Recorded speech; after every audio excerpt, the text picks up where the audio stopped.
How to add and transfer money to your SuitsMe account.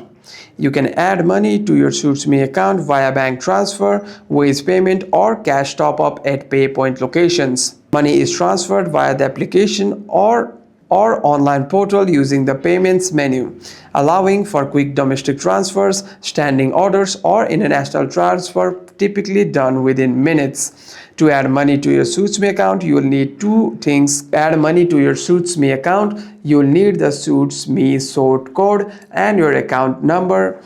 And if you have both of these options, you can go to any PayPoint locations and deposit your money. And to transfer your money, you can just use your application. After that, you want to add your pay, their recipient's number, and their short code and their account number. After that, you want to confirm that information, and you'll be able to send your money to any account using SuitsMe. Hope this video was helpful, and if you have any further questions, make sure to leave a comment down below.